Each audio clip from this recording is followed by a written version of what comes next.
কোরআনে কারীমে রব্বুল আলামিন বলেন, فأنزل الله سكينته عليه وأيده بجنود لم تروها। আল্লাহ পাক তার মনের মধ্যে গভীর প্রশান্তি এবং স্বস্তি দান করলেন, আর এমন সৈন্য দিয়ে সাহায্য করলেন যে সৈন্যদেরকে তোমরা দেখতে পাও না। এভাবে করে রব্বুল আলামিন মুমিনদের বিপদে আপদে মুসিবতে সব সময় আল্লাহ পাক মুসলমানদেরকে সাহায্য করেছেন। জোরে বলেন সুবহানাল্লাহ। মুমিনদের সাহায্যকারী আল্লাহ। তাই ইসলামী আন্দোলনের সাথে যারা আছে, যারা কর্মী, যারা নেতা, যারা মুমিন, যারা ঈমানদার, মেঘের মতো প্রচন্ড কালো মেঘ হয়ে চতুর্দিক থেকে অন্ধকারের মতো শেষ বিপদ, কোন বিপদ না। আল্লাহ পাক সাহায্যকারী। কে সাহায্যকারী? জোরে বলেন সাহায্যকারী কে? আল্লাহ সুবহানাহু ওয়া তাআলা, তিনি সাহায্যকারী। ভয় নাই। আল্লাহ পাকের উপর ঈমান আনলে পরে কলিজার ভিতরে দুর্জয় সাহসের সৃষ্টি হয়ে যায়, কোনো ভয় অন্তঃকরণে তার থাকে না। আল্লাহ পাক সাহায্য করেন। আর আল্লাহর উপরে ঈমান আনলে পরে রব্বুল আলামিন বলেছেন, ইয়া আইয়ুহাল্লাযীনা আমানু হাল আদুল্লুকুম আলা তিজারাতিন তুনজিকুম মিন আযাবিন আলীম। এমন একটা ব্যবসার কথা কি বলবো না যে ব্যবসায় তোমাদেরকে জাহান্নামের আযাব থেকে বাঁচায় দেবে। তার প্রথম কাজই হলো আল্লাহর প্রতি ঈমান আনা। ঈমান আনলে পরে এই সমস্ত গুণ তৈরি হয়ে যায়। আর ঈমানে সবচাইতে উপকৃত হয় সমাজের লোকেরা, রাষ্ট্রের লোকেরা, পরিবারের লোকেরা, দেশের মানুষ উপকৃত হয় মুমিনদের দিয়ে ঈমানের কারণে। তার কারণ হলো একজন মুমিন, একজন ব্যক্তি যখন ঈমানদার হয়, মুমিন হয়ে যায়, আল্লাহর প্রতি যখন প্রগাঢ় বিশ্বাস তার এসে যায়, তখন সেই ব্যক্তি নৈতিকতার মান তার বেড়ে যায়। জোরে বলেন সুবহানাল্লাহ। নৈতিক চরিত্রের উপরে সে প্রতিষ্ঠিত হয়। সে মিথ্যা বলতে সাহস পায় না। মুমিন ব্যক্তি মিথ্যা বলতে সাহস পায় না। কেন পায় না? মিথ্যা বলতে সাহস পায় না, ঠকাতে সাহস পায় না, ওজনে কম দিতে সাহস পায় না, শয়তানি বদমাশি করতে সাহস পায় না। তার কারণ হলো আল্লাহ পাক বলে দিয়েছেন, মুমিন কোরআনের ভিতরে পড়েছে, ইয ইয়াতালাক্কাল মুতালাক্কিয়ানি আনিল ইয়ামিনি ওয়া আনিশ শিমালি কাঈদ। দুজন নিয়ন্ত্রণকারী ফেরেশতা তোমার ডানে এবং বামে বসে বসে তোমাকে নিয়ন্ত্রণ করছে। কোথায় যাও, কি করো, এই ফেরেশতারা বসে বসে সব দেখতেছে। মা ইয়ালফিযু মিন কাওলিন ইল্লা লাদাইহি রাকীবুন আতীদ। মানুষ এমন কোনো কথা বলে না যা ফেরেশতারা রেকর্ড না করে, সব রেকর্ড হয়ে যায়। তাই মুমিন ব্যক্তি দায়িত্বহীন কথা বলতে পারে না। মুমিন ব্যক্তির চরিত্র ভালো হয়ে যায়। সে যে কথা বলে বুঝে শুনে কথা বলে, সে যে ওয়াদা করে বুঝে শুনে ওয়াদা করে। যেহেতু সবকিছুর জবাব কিয়ামতে দিতে হবে। কোথায় দিতে হবে? কোথায় দিতে হবে? কিয়ামতে আল্লাহর দরবারে জবাব দিতে হবে।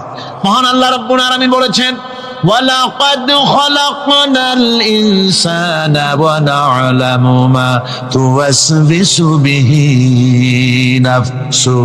মানুষ সৃষ্টি করেছি আমি, তার অন্তঃকরণের ভিতরে ওয়াসওয়াসা কি হয় আমি জানি। এই জন্য মুমিনেরা মনের ভিতরে কোনো খারাপ কল্পনাও করতে পারে না।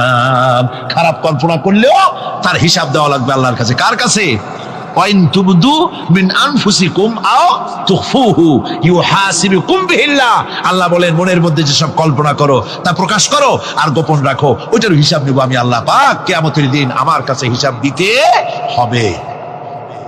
বন্ধুগণ, এই জন্য মুমিন যারা, মুমিনদের চরিত্র প্রতিষ্ঠিত হয়, মুমিনদের ধারণা থাকে যেখানেই যাই না কেন, যেখানেই বসি না কেন, সেখানেই আল্লাহ, আল্লাহ ছাড়া কোনো জায়গা নাই।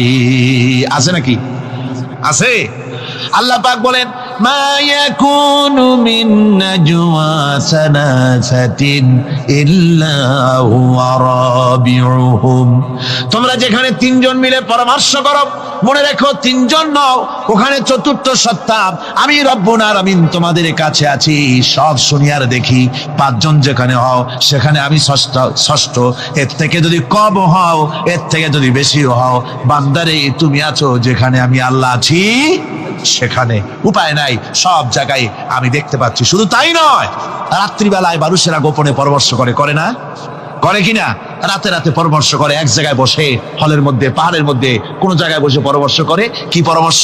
ইসলামী আন্দোলনের লোকদের মারবে, কোথায় তাদের ধরবে, কোথায় তাদের অত্যাচার করবে, এই সমস্ত পরামর্শ করে। আল্লাহ পাক বলছেন, শুনুন, আল্লাহ রাব্বুল আলামিন বলেন, ওয়া হুয়া মাআহুম ইয ইউবাইতুনা মা লা ইয়ারদা মিনাল কাউল ওয়া কানা আল্লাহু বিমা তা'মালুনা মুহীতা।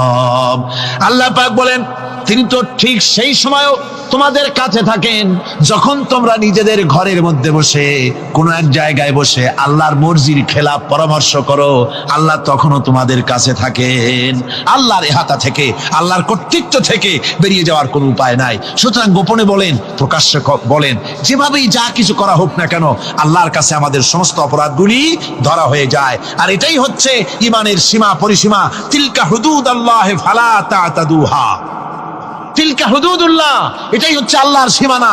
ঈমানের এই সীমারেখা বজায় রেখে ঈমানের উপরে মজবুত করে কোনো ব্যক্তি, পরিবার, সমাজ, রাষ্ট্র যদি তৈরি হয়, তাহলে সেই সমাজেই শান্তি আসে, সেই সমাজেই আরাম আসে, সেই রাষ্ট্র শান্তিপূর্ণ হয়, সেখানে দিন কায়েম হয়, মানুষ সুখ সমৃদ্ধি খুঁজে পায়। সুতরাং আমরা আজকে আলোচনা করলাম ঈমানের কোয়ালিটি। কি আলোচনা করলাম? ঈমানের কোয়ালিটি। এই কোয়ালিটি দিয়ে যেন আল্লাহ আমাদেরকে ভরপুর করে দেন। জোরে বলেন আমিন। আরো জোরে বলেন আমিন। একবার রাসূল পাক সাল্লাল্লাহু আলাইহি ওয়াসাল্লামের কাছে একজন মুশরিক এসেছেন, তার কাছে একটা ভাঙা মূর্তি। হুজুর জিজ্ঞেস করলেন, তোমার মূর্তিটা ভাঙা কেন? লোকটি বলল যে এটি হচ্ছে আমার খোদা, একে আমি সব সময় সাথে রাখি, না জানি কোন সময় কোন বিপদে পড়ি, এই জন্য সাথে রাখি বিপদ থেকে বাঁচার জন্য।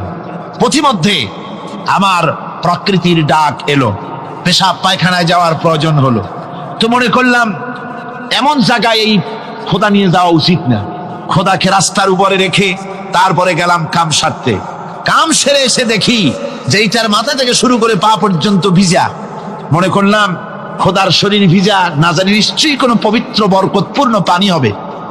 এই বরকতপূর্ণ পানি আমি নিজে একটু টেস্ট করলাম, জিহ্বা দিয়া চাটলাম, খাইলাম, দেখলাম যে কেমন কেমন গন্ধ আসে, আর কি একটা টক টক জাতীয় বিশ্রী রকমের। তো মনে করলাম পবিত্র পানি এরকমের গন্ধ হবে কেন? এদিক ওদিক তাকালাম, তাকিয়ে দেখি দূরে একটা কুকুর দাঁড়ানো, তার নিচের থেকে পানি টপকাচ্ছে। তখন ভাবলাম যে আসলে কোন বরকতের পানি এটা। আমি তখন রাগ করে এইটা ঠ্যাং ধরে আছাড় মারলাম যে তুই কি খোদা না তুই একটা হুদা? তুই তো নিজেরই ঠেকাতে পারিস না বিপদ থেকে, তো আমারও ঠেকাবি কি করে? হাদিস শরীফ এসছে, রাসূল পাক সাল্লাল্লাহু আলাইহি ওয়াসাল্লাম তখন হেসে দিয়েছিলেন। সে হাসিতে হুজুরের দন্ত মোবারক বিকশিত হয়েছিল, শরীর মোবারক কেঁপে উঠেছিল। হুজুর জিজ্ঞেস করলেন, আমার কাছে কি মতলবে এসেছো?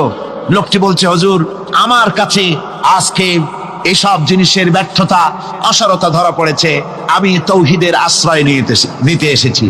আল্লাহর নবী বললেন, পড়ো লা ইলাহা ইল্লাল্লাহু মুহাম্মাদুর রাসূলুল্লাহ। মুমিন ব্যক্তি আত্মমর্যাদার সৃষ্টি হয় তার কলিজার মধ্যে, আত্মসম্ভ্রম, আত্মসম্মান। সে কারো কাছে মাথা নত করবে না, তার কারণ সে জানে আমি যার গোলাম তিনি হচ্ছেন সকল ক্ষমতার উৎস। সকল ক্ষমতার উৎস কে? চিল্লায় বলতে হবে, সকল ক্ষমতার উৎস কে? কিন্তু আমার দেশের পার্লামেন্ট, আমার দেশের সংসদ, এই সংসদে নেতা নেত্রীরা সেখানে বসে বলেন সকল ক্ষমতার উৎস, সকল শক্তির উৎস জনগণ। বলেন এরকম, সকল ক্ষমতার উৎস জনগণ। এই ধরনের কথা বলা শিরক, বিশ্বাস করাও শিরক। জনগণের ক্ষমতা কোথায়? জনগণ শুধু ভোটের ক্ষমতা রাখে, ক্ষমতা দেওয়ার মালিক আর ক্ষমতা ছিনায় নেওয়ার মালিক জোরে বলেন কে? জনগণই যদি ক্ষমতার মালিক হয়, তাহলে 9 বছরের রাজার 10 বছরের সাজা হয় কেমনে? জনগণ ক্ষমতার মালিক নয়, এটি একটি মিথ্যে কথা। এই কথাটি শিরক। কোন মুসলমানের কথা বিশ্বাস করা উচিত নয়। কথা বুঝতে পেরেছেন? কোন মুসলমানের বিশ্বাস করা উচিত নয়। আল্লাহ পাক পরিষ্কার বলেছেন, আন্নাল কুওয়াতা লিল্লাহি জামিআ, সমস্ত ক্ষমতার উৎস কেবলমাত্র আল্লাহ সুবহানাহু ওয়া তাআলা। কিন্তু বেকুবরা বোঝে না, জনগণকে খুশি করার জন্য, তাদের ভোট যেন বারবার পাওয়া যায়, এই জন্য বলে সমস্ত ক্ষমতার উৎস জনগণ। বেকুবেরা, পাগলেরা বুঝে না, সেই জন্যই তারা এই কথাগুলি বলে। কয়েকটি কথা আমাদের দেশে চালু আছে যে কথাগুলি শুনলে খুবই খারাপ লাগে। একটা হচ্ছে সকল ক্ষমতার উৎস জনগণ, এটি মারাত্মক শীতপূর্ণ কথা। আরেকটি কথা, যখন রেডিও টিভিতে বলা হয় যে কুতুবদিয়া, হাতিয়া সন্দ্বীপ, কক্সবাজার উপকূলীয় এলাকায় থেকে 280 মাইল স্পিডে বাতাস প্রবাহিত হবে, 30 ফিট উঁচু হয়ে জলোচ্ছ্বাস হবে, গ্রেট ডেঞ্জার সিগন্যাল নাম্বার 10 দেখাবার জন্য বলা হলো। সাথে সাথে তারপরেই রেডিও টিভি থেকে, সরকারি যন্ত্র থেকে সরকারের লোকেরা বলতে থাকেন, এই বিরাট তুফান, জলোচ্ছ্বাস এবং ঘূর্ণিঝড়ের মোকাবেলা করার জন্য সেনাবাহিনী প্রস্তুত করে রাখা হয়েছে। কি বেকুফি! 30 ফুট জলোচ্ছ্বাস হবে, সেনাবাহিনী করবে কি? বন্দুক নিয়ে দাঁড়ায় থাকবে? মোকাবেলা করবা? প্রচন্ড বাতাসের মোকাবেলা করবা তুমি সলিমুদ্দি? হ্যাঁ, বরং বলা যেতে পারে ঘূর্ণিঝড় এবং জলোচ্ছ্বাসের পরে যে দুর্যোগ সৃষ্টি হবে তড়িৎ গতিতে, আমরা সেই দুর্যোগকে, মানুষকে ঠেকাবার জন্য আমরা প্রাণ চেষ্টা চালাবো, আমাদের সব মেশিনারি সেজন্য প্রস্তুত আছে, এটা বলা যেতে পারে। কিন্তু ঝড়ের মোকাবেলা করব, মারাত্মক কথা, মারাত্মক কথা। আবার আরেকটি কথা খুবই মারাত্মক, এগুলো পত্র পত্রিকায় দেখি, অমুক দলের অমুক নেতা হসপিটালে মৃত্যুর সঙ্গে পাঞ্জা লড়তেছে। আজীব তামাশা! মৃত্যু কি তোমার মাইকেল টাইসন? মৃত্যু কি তোমার মোহাম্মদ আলী ক্লে যে পাঞ্জা লড়বা? মৃত্যুর সাথে পাঞ্জা লড়তে পারে এমন ক্ষমতা পৃথিবীর কেউ আছে? সুতরাং এগুলো জাহালাতের কথা, মূর্খতার কথা। মৃত্যু যন্ত্রণায় ভুগছে এটা বলা যায়, মৃত্যু যন্ত্রণায় কষ্ট পাচ্ছে বলা যায়, মৃত্যুর সাথে পাঞ্জা লড়ছে, সলিমুদ্দিন সাহস তো কম না। আমার ভাইয়েরা, সুতরাং সমস্ত ক্ষমতার উৎস কেবলমাত্র আল্লাহ সুবহানাহু ওয়া তাআলা। যাকে খুশি ক্ষমতায় দেন, যাকে খুশি ক্ষমতা থেকে নামায় দেন। এত বড় প্রচন্ড ক্ষমতার মালিক তিনি। রাতকে দিন বানান, দিনকে রাত বানিয়ে দেন, সাগরকে নগর করেন, নগরকে সাগরে পরিণত করে দেন, আমিরকে ফকির করেন, ফকিরকে আমির বানায় দেন, রাস্তার মানুষ ধরে নিয়ে, অপরিচিত লোক একজন ধরে নিয়ে রাষ্ট্রের মালিক বানায় দেন, প্রেসিডেন্ট বানায় দেন। আবার সম্মানের ফুলের মালা দিয়া গলা থেকে শুরু করে পা পর্যন্ত ফুলের মালা দিয়া ভরে দেন। নাফরমানি যখন বাড়তে থাকে, এত বড় ক্ষমতার মালিক আমার আল্লাহ রব্বুল আলামিন ফুলের মালাগুলি বাদ দিয়ে ফুলের মালার পরিবর্তে জুতার মালা গলায় পরাইয়া ফাঁসির মঞ্চে ঝুলাইয়া দেন। পারেন কিনা? প্রচন্ড ক্ষমতার মালিক তিনি। তিনি যদি কারো ক্ষমতা ছিনিয়ে নিবেন, এটা যদি সিদ্ধান্ত হয়, পৃথিবীর মানুষ তাকে ক্ষমতার উপরে রাখতে পারে? আর আল্লাহ যদি কাউকে ক্ষমতা দিতে চান, সেই ক্ষমতা থেকে তাকে মাহরুম কেউ করতে পারে? পারেন। সমস্ত ক্ষমতার একমাত্র মালিক হচ্ছেন কে? আল্লাহ সুবহানাহু ওয়া তাআলা। মানুষেরা বোঝে না, তাই আত্মম্ভরিতা ক্ষমতার মোহে কি করবে দিশা করতে পারেন। এই জন্য যারা মুমিন হবে তাদের এই চিন্তা মনের মধ্যে থাকবে, আত্মমর্যাদা আসবে, কারো সামনে হাত পাতবে না, হাত পাতবে তো আল্লাহ সুবহানাহু ওয়া তাআলার কাছে, কাউকে ভয়ও করবে না। আত্মমর্যাদার কারণে সে তার রিজিক সম্পর্কেও নৃশংস হয়ে যাবে, অর্থাৎ রিস্ক সম্পর্কেও তার পরোয়া থাকবে না যে হক কথা যদি বলি তাহলে যদি আমার চাকরি না থাকে। আছেন এরকম লোক? হক কথা যদি বলি, চাকরি যদি না থাকে, দাওয়াত যদি আর না হয়, গুলি খেয়ে যদি মরি, এই চিন্তাও মুমিনের লোকের মধ্যে থাকে না, যেহেতু তার আত্মমর্যাদা এসেছে। রিস্কের মালিক মসজিদের মুতাল্লি নয়। অনেক ইমাম আছে মসজিদে, হক কথা বলতে সাহস পায় না। আছে না? চট্টগ্রামে না থাকতে পারে, বিভিন্ন জেলায় আছে। হক কথা বলার সাহস পায় না, মনে করে রিস্কের মালিক মোতাল্লি অথবা সেক্রেটারি। আর দুর্ভাগ্যজনক সত্য, বাংলাদেশের অধিকাংশ মসজিদের মোতাল্লি আর সেক্রেটারি এমন লোক যারা ধর্মনিরপেক্ষতাবাদে বিশ্বাসী, যারা তার ক্যাসেট আমার কাছে পৌঁছানো হয়েছিল। আমি বক্তৃতা যখন শুনছিলাম আমার মনে হচ্ছিল যেন তার মুখ থেকে আগুন বর্ষণ হচ্ছে। তিনি বলতেছিলেন যে ভারতকে আমরা সাজায়েছি, এ ভারতকে আমরা পাতা পল্লব দিয়ে শাখা। আমার ভাইয়েরা, নবীজি বিপদে এতগুলি শত্রু তরবারি নিয়ে তিনি বিপদে ধৈর্য হারা হন নাই। আস্তে করে ঘরের থেকে বেরিয়ে হযরত আবু বকরের বাড়িতে গিয়ে হাজির। দরজায় গিয়ে আওয়াজ দিলেন আবু বকর, অমনি দরজা খুলে গেল। লাব্বাইক ওয়া সাদাইক। হুজুর বলেন, আবু বকর রে, একটা ডাকে কেমনে সাড়া দিলে? তুমি কি ঘুমাইছিলে না? হযরত আবু বকর বলেন, হুজুর আপনি বলেছেন আমাকে নিয়ে হিজরত করবেন, আমি মনে মনে চিন্তা করেছি না জানি কত রাত্রে নবীজি আসেন, উঠতেন না, এতটুকুন হতাশ হলেন না। আল্লাহ পাকের হাবিব তার সাথীকে কি বললেন? তখন কোরআনে কারীম সূরা তাওবার মধ্যে আল্লাহ তা উদ্ধৃত করেছেন মুমিনদের জন্য, ইযহুমা ফিল গার ইয ইয়াকুলু লিসাহিবিহি লা তাহজান ইন্নাল্লাহা মা'ানা। ও আমার সাথী, ও বন্ধু, ভয় করো না, চিন্তা করো না, আমরা মাইনরিটি নই, আমরাই মেজরিটি। তার কারণ আল্লাহ আমাদের সাথে আছেন। সুবহানাল্লাহ, আল্লাহ আমাদের সাথে আছেন। আর বন্ধুগণ, কোরআনে কারীমে রব্বুল আলামিন বলেন, فأنزل الله سكينته عليه وأيده بجنود لم تروها।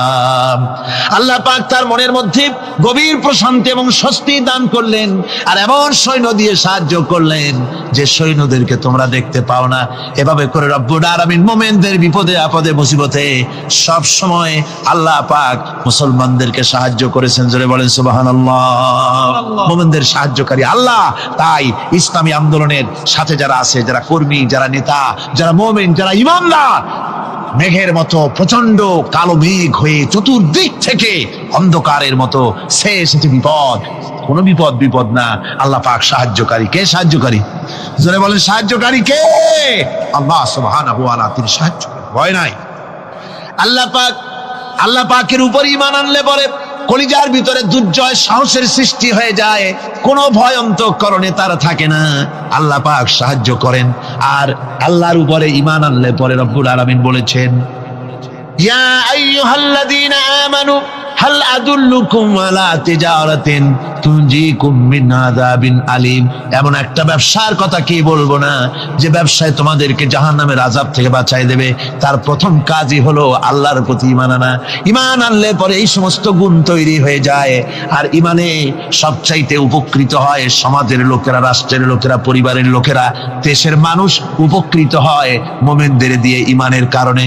তার কারণ হলো একজন মুমিন, একজন ব্যক্তি যখন ঈমানদার হয়, মুমিন হয়ে যায়, আল্লাহর প্রতি যখন প্রগাঢ় বিশ্বাস তার এসে যায়, তখন সেই ব্যক্তি নৈতিকতার মান তার বেড়ে যায়। জোরে বলেন সুবহানাল্লাহ। নৈতিক চরিত্রের উপরে সে প্রতিষ্ঠিত হয়, সে মিথ্যা বলতে সাহস পায় না। মুমিন ব্যক্তি মিথ্যা বলতে সাহস পায় না। কেন পায় না? মিথ্যা বলতে সাহস পায় না, ঠকাতে সাহস পায় না, ওজনে কম দিতে সাহস পায় না, শয়তানি বদমাশি করতে সাহস পায় না। তার কারণ হলো আল্লাহ পাক বলে দিয়েছেন, মুমিন কোরআনের ভিতরে পড়েছে, ইয ইয়াতালাক্কাল মুতালাক্কিয়ানি আনিল ইয়ামিনি ওয়া আনিশ শিমালি কাঈদ। দুজন নিয়ন্ত্রণকারী ফেরেশতা তোমার ডানে এবং বামে বসে বসে তোমাকে নিয়ন্ত্রণ করছে। কোথায় যাও, কি করো, এই ফেরেশতারা বসে বসে সব দেখতেছে। মা ইয়ালফিযু মিন কাওলিন ইল্লা লাদাইহি রাকীবুন আতীদ। মানুষ এমন কোনো কথা বলে না যা ফেরেশতারা রেকর্ড না করে, সব রেকর্ড হয়ে যায়। তাই মুমিন ব্যক্তি দায়িত্বহীন কথা বলতে পারে না। মুমিন ব্যক্তির চরিত্র ভালো হয়ে যায়, সে যে কথা বলে বুঝে শুনে কথা বলে, সে যে ওয়াদা করে বুঝে শুনে ওয়াদা করে, যেহেতু সবকিছুর জবাব কিয়ামতে দিতে হবে। কোথায় দিতে হবে? কোথায় দিতে হবে? কিয়ামতে আল্লাহর দরবারে জবাব দিতে হবে। মহান আল্লাহ রাব্বুল আলামিন বলেছেন, وَلَقَدْ خَلَقْنَا الْإِنسَانَ وَنَعْلَمُ مَا تُوَسْوِسُ بِهِ نَفْسُهُ। মানুষ সৃষ্টি করেছি আমি, তার অন্তঃকরণের ভিতরে ওয়াসওয়াসা কি হয় আমি জানি। এই জন্য মুমিনেরা মনের ভিতরে কোনো খারাপ কল্পনাও করতে পারে না। খারাপ কল্পনা করলেও তার হিসাব দেওয়া লাগবে আল্লাহর কাছে। কার কাছে? ওয়াইন তুবদু মিন আনফুসিকুম আও তুখফুহু ইউহাসিবুকুম বিহিল্লাহ। আল্লাহ বলেন, মনের মধ্যে যেসব কল্পনা করো তা প্রকাশ করো আর গোপন রাখো, ওইটার হিসাব নিব আমি আল্লাহ পাক। কিয়ামতের দিন আমার কাছে হিসাব দিতে হবে। বন্ধুগণ, এই জন্য মুমিন যারা, মুমিনদের চরিত্র প্রতিষ্ঠিত হয়, মুমিনদের ধারণা থাকে যেখানেই যাই না কেন, যেখানেই বসি না কেন, সেখানেই আল্লাহ, আল্লাহ ছাড়া কোনো জায়গা নাই। আছে নাকি? আছে। আল্লাহ পাক বলেন, মা ইয়াকুনু মিন নাজওয়া সালাসাতিন ইল্লা হুয়া রাবিউহুম।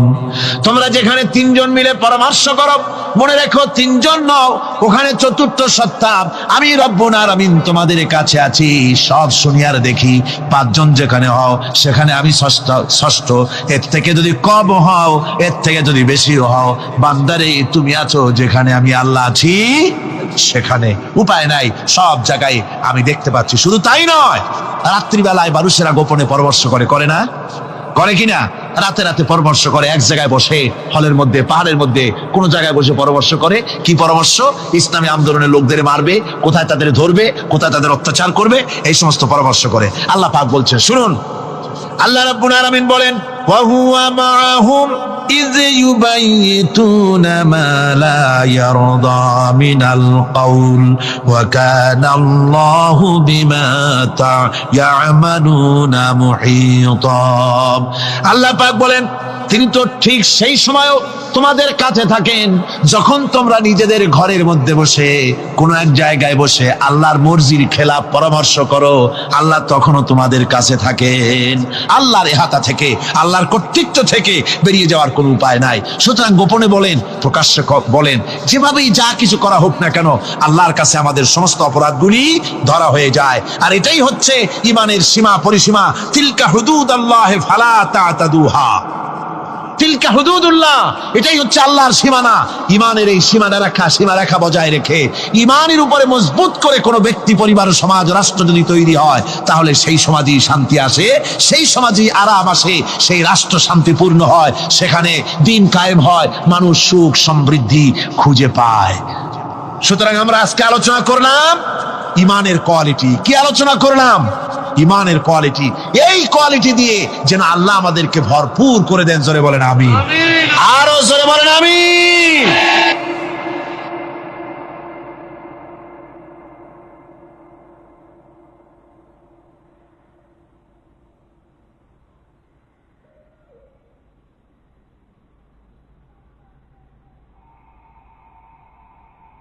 একবার রাসূল পাক সাল্লাল্লাহু আলাইহি ওয়াসাল্লামের কাছে একজন মুশরিক এসেছেন, তার কাছে একটা ভাঙ্গা মূর্তি।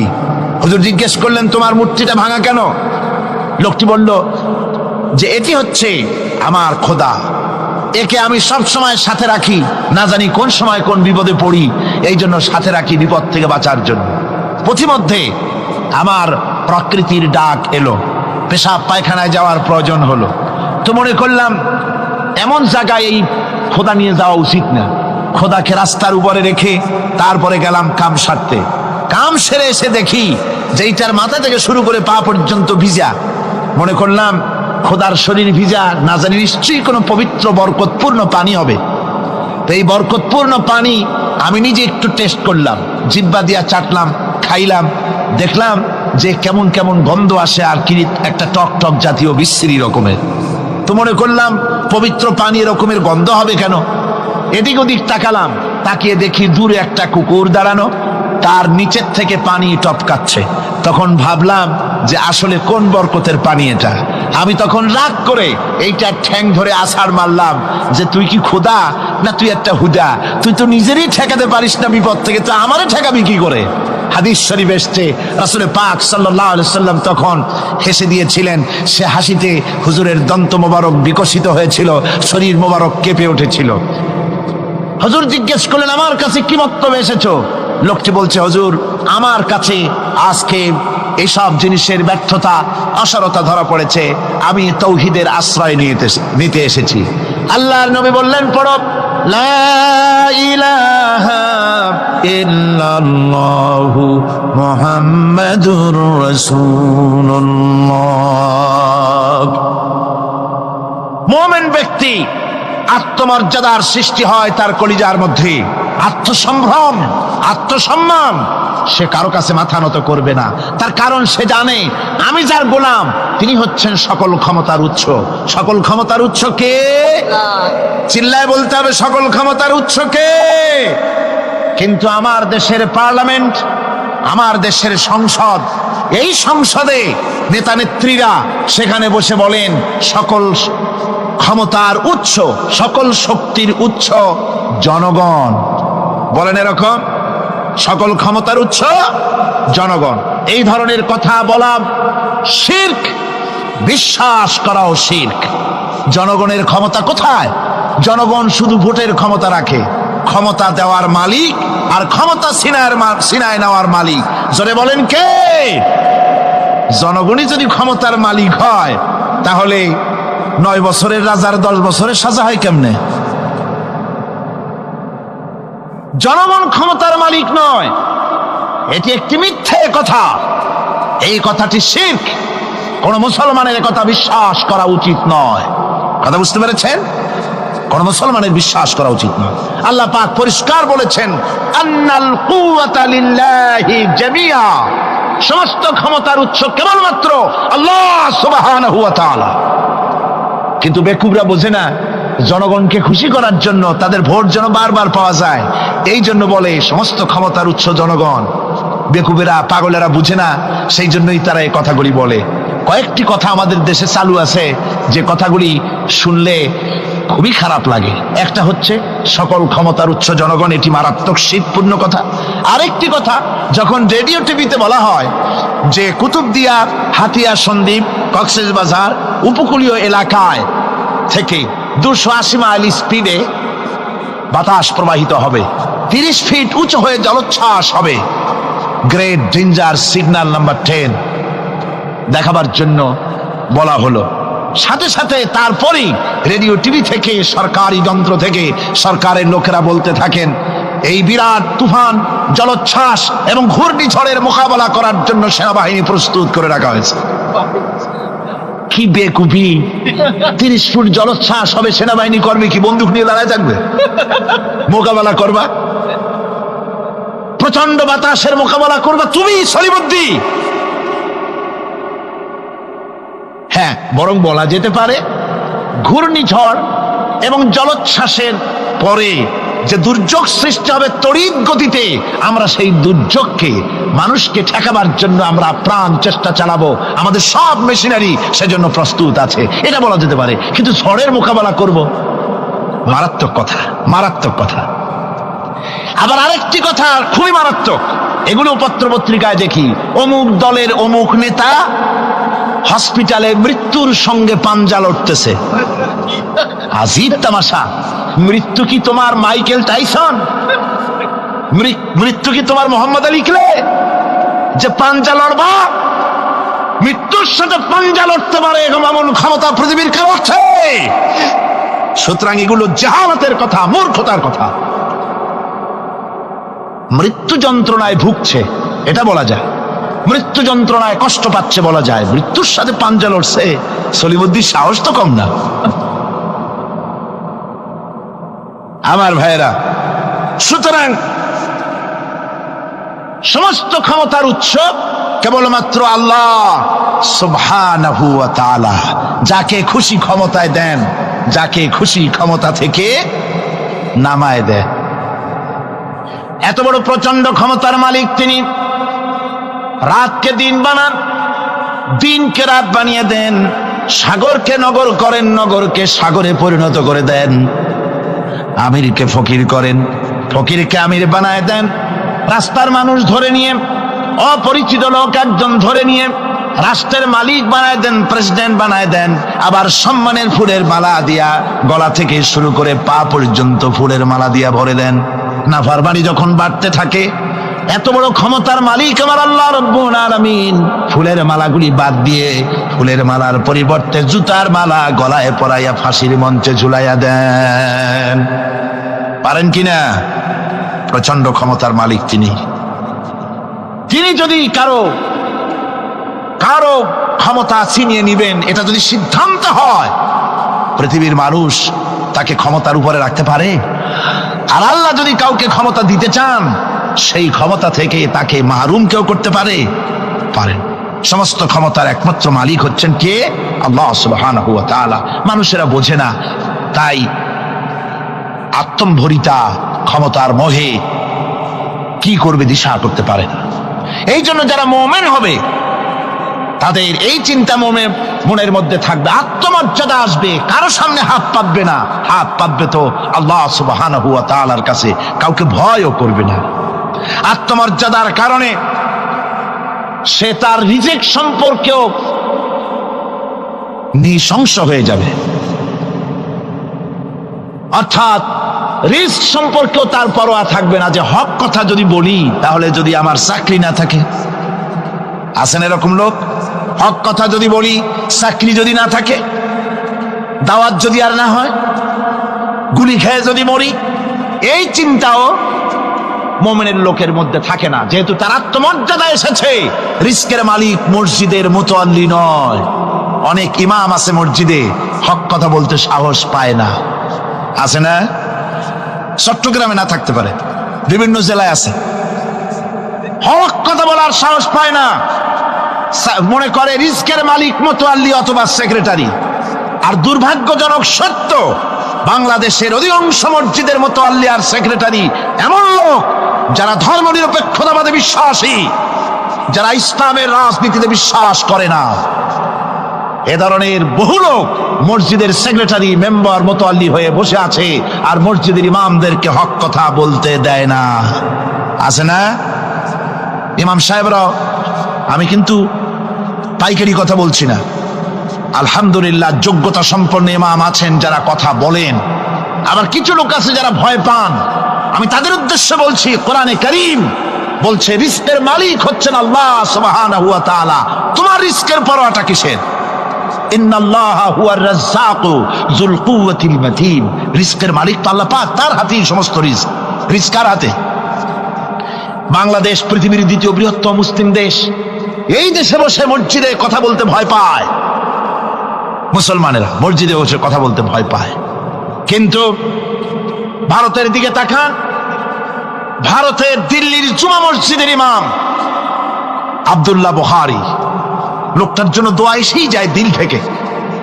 যখন কলকাতার হাইকোর্টে কোরআনে কারীমকে ব্যান করে দেওয়ার জন্য মামলা দায়ের করা হলো,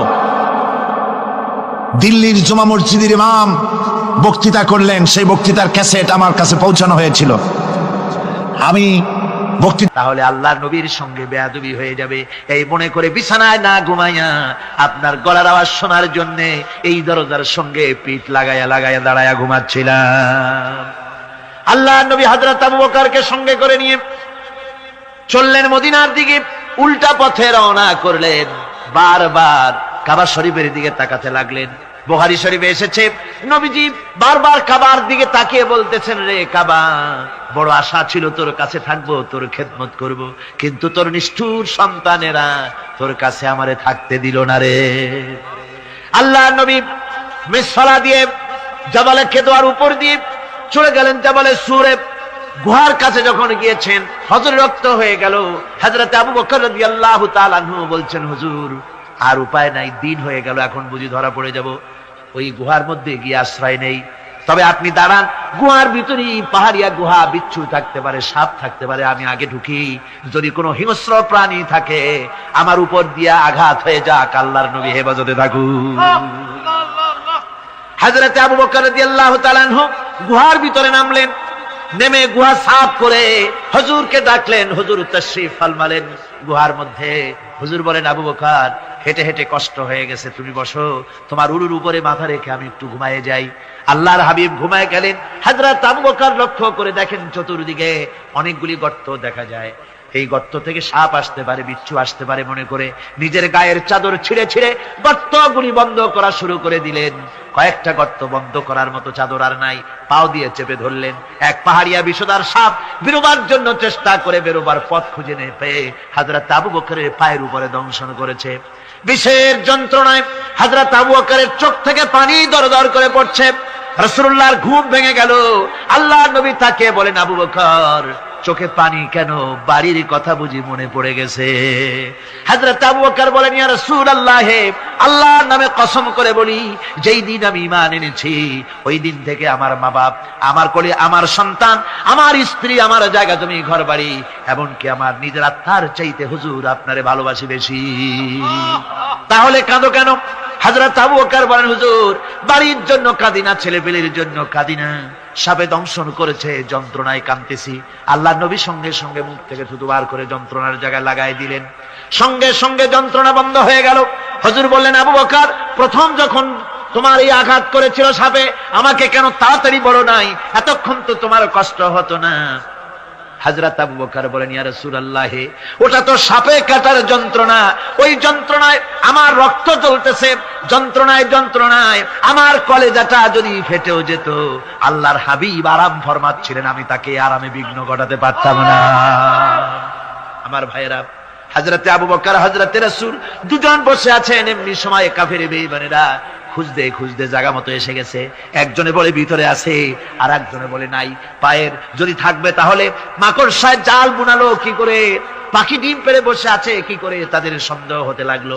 এর মধ্যে নাই একজন বলে আছে, আর একজন বলে নাই। হযরত আবু বকর ভয়ের চোটে কেঁদে ফেলেছেন, হুজুর আর উপায় নাই। এই যে অবস্থা, এই অবস্থার ভিতরে, এই অবস্থার ভেতরেও আল্লাহ নবী এতটুকু ঘাবড়ে যান নাই। শত্রুরা তরবারি নিয়ে এসেছে, সুযোগ পেলেই একটু তাকালি দেখতে পাবে, তুলে মেরে ফেলে দেবে। আল্লাহর হাবিব মোটেই ধৈর্য হারালেন না, এতটুকু হতাশ হলেন না। আল্লাহ পাকের হাবিব তার সাথীকে কি বললেন? তখন কোরআনে কারীম সূরা তাওবার মধ্যে আল্লাহ তা উদ্ধৃত করেছেন মুমিনদের জন্য, ইযহুমা ফিল গার ইয ইয়াকুলু লিসাহিবিহি লা তাহজান ইন্নাল্লাহা মা'ানা। ও আমার সাথী, ও বন্ধু, ভয় করো না, চিন্তা করো না, আমরা মাইনরিটি নই, আমরাই মেজরিটি। তার কারণ আল্লাহ আমাদের সাথে আছেন। সুবহানাল্লাহ। রাসূলুল্লাহ সাল্লাল্লাহু আলাইহি ওয়াসাল্লাম অত্যন্ত সাদাসিধে জীবন যাপন করতেন। হিজরত করে মদিনায় গিয়ে ইসলামী রাষ্ট্র কায়েম করার পরও তার দায়িত্বটা কাটেনি। হাদিসে এসেছে সে কথা। হযরত আবু হুরায়রা রাদিয়াল্লাহু তাআলা আনহু বলেন, আমি রাসূলুল্লাহর কাছে গেলাম, হুজুরকে গিয়ে সালাম করলাম। আল্লাহর নবী সালামের জবাব দিলেন, কিন্তু দেখতে পেলাম মুখ নড়ে, আওয়াজ বেরোলো না। কারণ কি? কাছে গিয়ে দেখি নবীজি ক্ষুধার যন্ত্রণায় কথা বলতেছেন, আওয়াজ বেরোতেছে না। এত ক্ষুধা লেগেছে আল্লাহর নবীর। 2-4 দিন চলে গেছে, খাবার নাই। রাসূলুল্লাহ সমস্ত গনিমতের মাল, যাকাত সদকার মালগুলি, খাদ্য দ্রব্যগুলি দুহাতে বিতরণ করেছেন। নিজের পেটে খাবার নাই, মানুষকে দিতেছেন। দিতে দিতে এশার নামাজ পড়ে নবীজি ঘরের মধ্যে প্রবেশ করে হযরত আয়েশা সিদ্দিকা রাদিয়াল্লাহু তাআলা আনহাকে ডেকে বলেন, আয়েশা রে, সারাদিন কষ্ট করেছি, দারুণ ক্ষুধা লেগেছে, তাড়াতাড়ি করে কিছু খাবার আমারে এনে দাও। হযরত আয়েশা হুজুরের ক্ষুধার্ত শ্রান্ত ক্লান্ত চেহারার দিকে তাকাইয়া হযরত আয়েশা কেঁদে ফেলেছেন। হযরত মা আয়েশা কাঁদেন আর বলেন, ইয়া রাসূলুল্লাহ, আল্লাহর নামের কসম করে বলি, আমি আয়েশার ঘরে কোনো পানি ছাড়া কোনো খাবার নাই। এই ছিল রাসূলের আদর্শ। হাদিস শরীফে এসেছে, আল্লাহর নবী বলেন, তোমরা যদি রাষ্ট্রীয় ক্ষমতায় যাও, বাড়ি না থাকলে সরকারি খরচ একটা বাড়ি নিতে পারো। তোমার যদি যানবাহন না থাকে, সরকারি খরচে যানবাহন নিতে পারো, ছেলে মেয়ের কাপড় চোপড়, লেখাপড়া, শিক্ষা, চিকিৎসার জন্য যদি না থাকে তাহলে তুমি সরকার থেকে নিতে পারো। কিন্তু এর থেকে এক চুল পরিমাণ যদি পাও বাড়াও, সরকারের মাল জনগণের মাল, এর থেকে প্রয়োজনের বাইরে যদি তুমি নিজের জন্য নিতে থাকো, কিয়ামতের দিন আল্লাহর দরবারে চোরের কাতারে তোমারে দাঁড়ানো লাগবে। দুনিয়ায় যত সম্মান পাও না কেন, কিয়ামতে আল্লাহর দরবারে কিসের কাতারে দাঁড়াবে? চোরের কাতারে দাঁড়াতে হবে। রাসূল পাক সাল্লাল্লাহু আলাইহি ওয়াসাল্লাম এমন এক সমাজ কায়েম করেছিলেন। আমার হতাশাগ্রস্ত ছাত্ররা, যেসব ছাত্ররা সমাজতন্ত্র তোমরা করো, যারা সমাজতন্ত্র করতে হতাশাগ্রস্ত হয়েছে, এখন যাবো কোথায় বলে হতাশ হয়ে গিয়েছো তোমরা, আমরা তোমাদেরকে দাওয়াত দেই, কোরআনের মাহফিল থেকে দাওয়াত দেই, ফিরে আসো। হতাশ হওয়ার কোনো কারণ নাই। লেনিন মরার, ও মরে গেছে। কার্ল মার্কস মরার, মরে গেছে, পচে গেছে, গলে গেছে, দুনিয়া থেকে শেষ হয়ে গিয়েছে।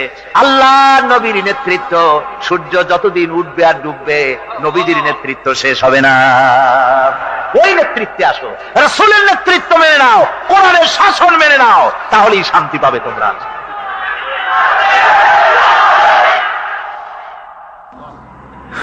আল্লাহর নবী দুপুরে আরাম করতেছিলেন। হযরত ওমর বলেন, আমি দেখতে গিয়েছিলাম রাসূলুল্লাহকে, আমি যাই সালাম দিলাম, হুজুর উঠে বসলেন। আমি দেখি খেজুরের পাতা দিয়া বুনানো দড়ি, সেই দড়ি দিয়া বুনানো খাটিয়া এখনো মক্কা মদিনায় আছে, যারা হজ করতে গেছেন দেখেছেন। ওই দড়ি দিয়া বুনানো খাটিয়া, ওর উপরে তোশক নাই, বিছানার চাদর নাই, নিজের হাত মোবারক মাথার তলে দিয়া রাসূল শুয়ে আছেন। ওমরকে দেখে হুজুর উঠে বসলেন। ওমর বলেন, আমি রাসূলের পিঠের দিকে তাকায় দেখি দড়িগুলোর দাগ কেটে আছে। আমি সহ্য করতে পারলাম না, আমি শিশুর মতো ডুকরে কেঁদে উঠলাম, বললাম, ইয়া রাসূলুল্লাহ, এই পৃথিবীর কাফির বেঈমানেরা এত শান্তি করলো দুনিয়ায়, আর আল্লাহর হাবিবের পিঠে দড়ির দাগ বরদাস্ত করতে পারছি না, আপনি আমার অনুমতি দেন, একটা তোশক আপনার জন্য বানায় দেই। হুজুর আমার বলেন, ওমর রে শোনো, দুনিয়ায় শান্তি করার জন্য আমি আসি নাই। আমি যদি হুকুম করি উহুদ পাহাড় আমার জন্য সোনায় পরিণত হয়ে যা, উহুদ পাহাড়টা আমার জন্য সোনা হয়ে যেতে পারে। আমি দুনিয়ায় শান্তির জন্য আসি নাই, এসেছি মানবতার মুক্তির জন্য। পৃথিবীর মানুষগুলিকে বাঁচাতে এসেছি, সাদা কালো মানুষের ব্যবধান দূর করতে এসেছি। রাসূলুল্লাহ নারীর অধিকার দিলেন, সাদা কালা মানুষের ব্যবধান দূর করে দিলেন। পাহাড় সমান উঁচা সাদা কালা মানুষের অধিকারকে প্রতিষ্ঠিত করলেন, বললেন মানুষে মানুষে কোনো পার্থক্য নাই, আরবের উপরে অনারবের, অনারবের উপরে আরবের, ভাষার, সাদার উপরে কালোর, কালোর উপরে সাদার, কোন বর্ণ বৈষম্য ইত্যাদি দিয়ে মানুষের ফজিলত হয় না, মানুষের মর্যাদা বাড়ে। ইন্না আকরামাকুম ইনদাল্লাহি আতকাকুম, মানুষের মধ্যে মর্যাদা তোমাদের মধ্যে আল্লাহর কাছে তার, যে ব্যক্তি তোমাদের মধ্যে আল্লাহকে বেশি ভয় করে। সুবহানাল্লাহ কোন, সুবহানাল্লাহ কোন। আমার ভাইয়েরা, নবীজি মদিনা মুনাওয়ারায় ইসলামী রাষ্ট্রের রাষ্ট্রপ্রধান হয়েছেন। আজ বাজারে যেতেছেন, যাওয়ার সময় ডেকে ডেকে বলেন, বিধবাদের বাড়ির সামনে দিয়ে যায়, তোমাদের বাজার লাগবে নাকি? এতিমের বাড়ির সামনে থেকে যায়, তোমাদের বাজার লাগবে নাকি? আমারে বলো, আমি বাজার করে এনে দেব। নিজের পেটে খাবার নাই, দুয়ারে দুয়ারে খাবার পৌঁছে গেছে, খাবারের অভাব নাই, মানুষ খাওয়া পেয়েছে, পড়া পেয়েছে, চুরি ডাকাতি বন্ধ হয়ে গেছে। হুজুর বলেন, খায়রুল কুরুনে কারনি, সর্বশ্রেষ্ঠ যুগ আমার যুগ। সুদ বন্ধ হয়ে গেল। রাসূলুল্লাহ বললেন, সুদ আর চলবে না, হারাম। সুদ বন্ধ হয়ে গেল। হুজুর ব্যাংক চালু করে দিলেন। ব্যাংকের নাম হলো বাইতুল মাল। কি নাম হলো? এই ব্যাংক যেদিন রাসূলুল্লাহ উদ্বোধন করেন, আল্লাহর নবী বাইতুল মাল ব্যাংক উদ্বোধনের দিনে যে বক্তৃতা করলেন, বুখারীতে সেই বক্তৃতা লেখা হয়ে গেল। আল্লাহর নবী বলেন, মান তারাকা দায়নান আও দিয়ান ফালাইয়া, আমার এই রাষ্ট্রের ভিতরে কোন মানুষ যদি ঋণগ্রস্ত অবস্থায় মারা যায় আর ঋণ পরিশোধ করার মতো অর্থ যদি তার কাছে না থাকে, তাহলে তার ঋণ পরিশোধের দায়িত্ব, তার বিধবা স্ত্রী আর তার এতিম বাল বাচ্চার সব দায়িত্ব আমি মুহাম্মদ সাল্লাল্লাহু আলাইহি ওয়াসাল্লাম আমার কাঁধের উপরে উঠাইয়া নিলাম। এমন সুন্দর রাষ্ট্র চালু হয়ে গেছে, মানুষ খাবার পেয়েছে, পড়ার পেয়েছে। বুড়োরা যাদের কাজ নাই, বুড়ো মানুষ কাজ করতে পারে না, তারা বসে বসে খাবারের ব্যবস্থা হয়ে গেছে। যুবকদের চাকরি হয়ে গেছে, বেকার কেউ আর বেকার নাই, সব কাজে ব্যস্ত হয়ে গেছে, মানুষের কাছে কাজ মিলেছে। কৃষক তাদের উৎপাদিত পণ্যের সঠিক মূল্য পাচ্ছে, শ্রমিক শ্রমের মর্যাদা পাচ্ছে, শ্রমিক মর্যাদা পাচ্ছে। রাসূলুল্লাহ বলেছেন শ্রমিক আর মালিক মনিব আর গোলামের সম্পর্ক না, সম্পর্ক ভাই ভাই। সম্পর্ক কি? শ্রমিকের মর্যাদা রাসূলুল্লাহ এভাবে দিলেন, নিজে শ্রম দিলেন। মদিনার 8 বছর চলে যাওয়ার পর হযরত আয়েশা রাসূলুল্লাহকে দেখলেন মাজা কুজা। হযরত আয়েশা বলেন, হুজুর মাজাটা কুজা কেন? বয়সের কারণে হলো নাকি? হুজুর বলেন, না, বয়সের কারণে হয় নাই। এই মদিনার চতুর্দিকে কাফির বেঈমানেরা যখন মদিনাকে আক্রমণ করেছিল, আমি তখন মদিনার চতুর্দিকে খন্দক পরিখা খনন করেছিলাম, 3 মাইল লম্বা, 15 ফিট গভীর, 30 ফিট চওড়া। সাহাবীরা মাটি কেটেছে, আমি মাটি বহন করেছি, আবার আমি মাটি কেটেছি, সাহাবীরা মাটি কেটেছে। মাটি কেটে আর মাটির ঝুড়ি বহন করে করে কোমরে যে বেদনা হয়েছিল, আজ পর্যন্ত সেই বেদনা সেরে যায় নাই। এই হলো আমার রাসূল, এ হলো বিশ্ব নবী। কি নবী? সিল্লা এখন কি নবী?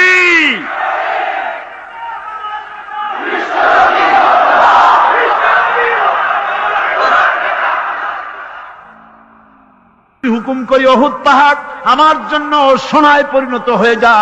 উহুদ পাহাড়টা আমার জন্য সোনা হয়ে যেতে পারে। আমি দুনিয়ায় শান্তির জন্য আসি নাই, এসেছি মানবতার মুক্তির জন্য। পৃথিবীর মানুষগুলিকে বাঁচাতে এসেছি, সাদা কালো মানুষের ব্যবধান দূর করতে এসেছি। রাসূলুল্লাহ নারীর অধিকার দিলেন, সাদা কালো মানুষের ব্যবধান দূর করে দিলেন। পাহাড় সমান উঁচা সাদা কালো মানুষের অধিকারকে প্রতিষ্ঠিত করলেন, বললেন মানুষে মানুষে কোনো পার্থক্য নাই।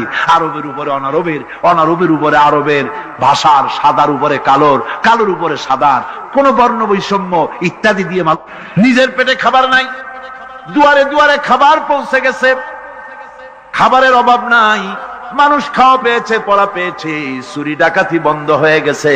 হুজুর বলেন খায়রুল কুরুনে কারনি, সর্বশ্রেষ্ঠ যুগ আমার যুগ। সুদ বন্ধ হয়ে গেল। রাসূলুল্লাহ বললেন সুদ আর চলবে না, হারাম। সুদ বন্ধ হয়ে গেল। হুজুর ব্যাংক চালু করে দিলেন। ব্যাংকের নাম হলো বাইতুল মাল। কি নাম হলো? এই ব্যাংক যেদিন রাসূলুল্লাহ উদ্বোধন করেন, আল্লাহর নবী বাইতুল মাল ব্যাংক উদ্বোধনের দিনে যে বক্তৃতা করলেন, বুখারীতে সেই বক্তৃতা লেখা হয়ে গেল। আল্লাহর নবী বলেন মান তারাকা দায়নান আও দিয়ান ফালাইয়া। আমার এই রাষ্ট্রের ভিতরে কোন মানুষ যদি ঋণগ্রস্ত অবস্থায় মারা যায় আর ঋণ পরিশোধ করার মতো অর্থ যদি তার কাছে না থাকে, তাহলে তার ঋণ পরিশোধের দায়িত্ব তার বিধবা স্ত্রী আর তার এতিম বাল বাচ্চার সব দায়িত্ব আমি মুহাম্মদ সাল্লাল্লাহু আলাইহি ওয়াসাল্লাম আমার কাঁধের উপরে উঠাইয়া নিলাম। এমন সুন্দর রাষ্ট্র চালু হয়ে গেছে, মানুষ খাবার পেয়েছে, পড়ার পেয়েছে। বুড়োরা যাদের কাজ নাই, বুড়ো মানুষ কাজ করতে পারে না, তারা বসে বসে খাবারের ব্যবস্থা হয়ে গেছে। যুবকদের চাকরি হয়ে গেছে, বেকার কেউ আর বেকার নাই, সব কাজে ব্যস্ত হয়ে গেছে, মানুষের কাছে কাজ মিলেছে।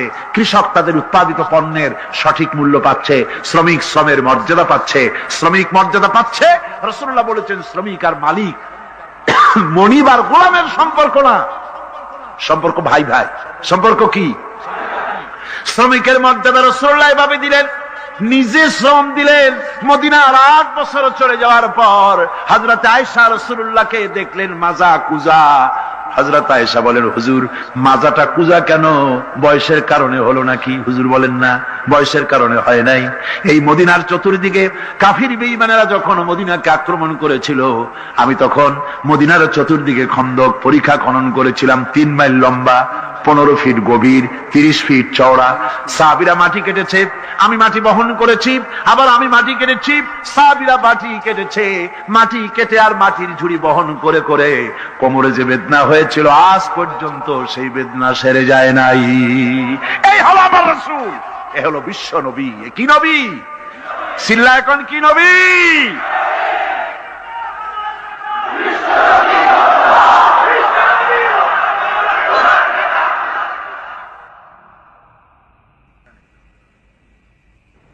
বিসমিল্লাহির রহমানির রহিম। সর্বযুগের সর্বকালের সর্বশ্রেষ্ঠ মহামানব রাহমাতুল্লিল আলামিন হযরত মুহাম্মদ সাল্লাল্লাহু আলাইহি ওয়াসাল্লাম, যার জীবনের প্রতিটি অংশে আছে শিক্ষা।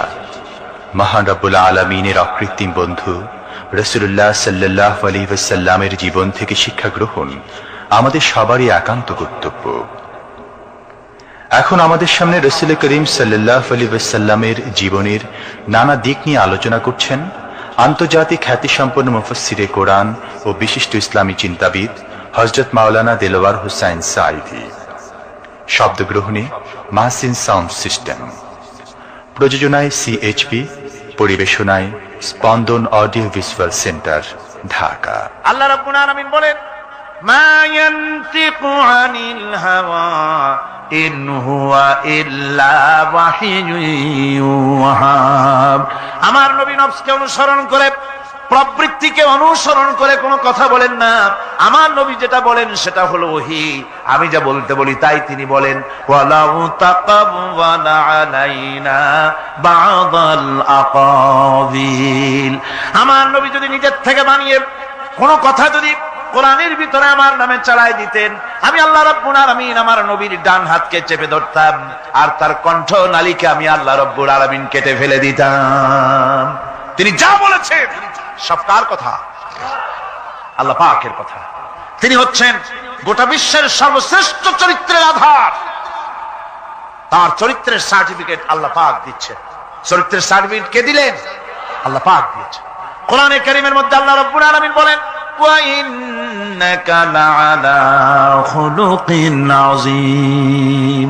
নবী হে, আপনি হচ্ছেন পুত পবিত্র চরিত্রের উপরে প্রতিষ্ঠিত। সুবহানাল্লাহ ওয়া বিহামদিহি। আপনি শ্রেষ্ঠ চরিত্রের উপরে প্রতিষ্ঠিত। দেখুন, রাসূল করিম সাল্লাল্লাহু আলাইহি ওয়াসাল্লাম নবুয়ত পাওয়ার পর যখন তিনি ঘরে প্রবেশ করেছেন, সর্বপ্রথম হযরত জিবরাইলের সঙ্গে জীবনের প্রথম দেখা, ভয় পেয়েছেন, শরীরে জ্বর এসেছে এবং হযরতে খাদিজাকে গিয়ে বলছেন যে আমাকে ঢেকে দাও, আমি ভয় পেয়েছি। হযরতে খাদিজাতুল কুবরা রাদিয়াল্লাহু তাআলা আনহা তিনি রাসূলকে বলছেন, আবুল কাসেম, হে কাসেমের পিতা, আপনার ভয় পাওয়ার কোনো কারণ নাই। আপনাকে জিন বা শয়তান কোনো অনিষ্ট করতে পারে না, কারণ আপনি এতিমদেরকে, মিসকিনদেরকে খেতে দেন, আপনি বিধবাকে আশ্রয় দেন, আপনি প্রতিবেশীর হক আদায় করেন, আপনি আত্মীয়দের হক আদায় করেন। কি সার্টিফিকেট দিচ্ছেন? স্ত্রী তো স্বামীর জন্য ভালোবাসা দিতে পারে, মহব্বত দিতে পারে, জান দিতে পারে, কিন্তু ঈমান তো আনতে পারে না। ঈমান আনা তো এত সহজ ব্যাপার না। কিন্তু রাসূল করিম সাল্লাল্লাহু আলাইহি ওয়াসাল্লাম যখন তাকে তাওহীদের দাওয়াত দিলেন, রিসালাতের দাওয়াত দিলেন এবং বললেন আমি নবী, হযরত খাদিজা এক মুহূর্ত দেরি করেন। হযরতে খাদিজা তার কাছে রাসূলুল্লাহ যখন রিসালাতের দাওয়াত পেশ করলেন, সঙ্গে সঙ্গে হযরত খাদিজা পড়ে নিলেন, লা ইলাহা ইল্লাল্লাহু মুহাম্মাদুর রাসূলুল্লাহ। জোরে জোরে পড়েন, লা ইলাহা ইল্লাল্লাহ, লা ইলাহা ইল্লাল্লাহ।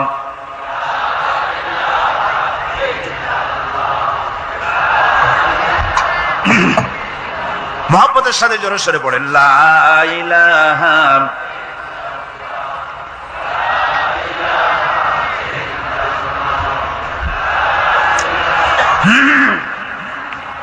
লা ইলাহা ইল্লাল্লাহু মুহাম্মাদুর রাসূলুল্লাহ। আমার বন্ধুগণ, রাসূল করিম সাল্লাল্লাহু আলাইহি ওয়াসাল্লামের উপরে স্ত্রী ঈমান আনলেন। খাদেম ছিলেন হযরতে যায়েদ। খাদেম তো তার প্রভুর জন্য জান দিতে পারে, মাল দিতে পারে, মহব্বত করতে পারে, সব পারে। খাদেম ঈমান আনতে পারে না, যেহেতু খাদেমের কাছে তার সাহেবের ইনস এন্ড আউট, তার ভেতর বাইরে সবকিছুই পরিষ্কার থাকে। হযরতে রাসূলের খাদেম ছিলেন হযরতে যায়েদ।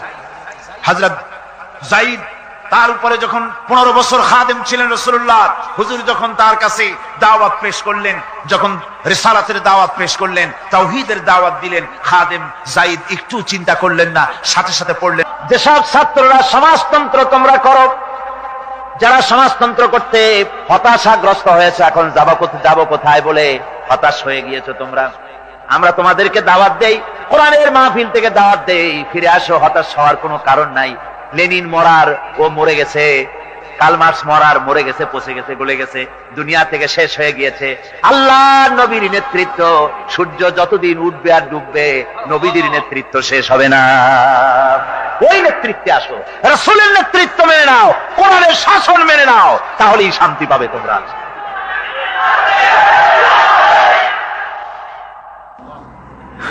আল্লাহর নবী দুপুরে আরাম করতেছিলেন। হযরত ওমর বলেন, আমি দেখতে গিয়েছিলাম রাসূলুল্লাহকে, আমি যাই সালাম দিলাম, হুজুর উঠে বসলেন। আমি দেখি খেজুরের পাতা দিয়া বুনানো দড়ি, সেই দড়ি দিয়া বুনানো খাটিয়া এখনো মক্কা মদিনায় আছে, যারা হজ করতে গেছেন দেখেছেন।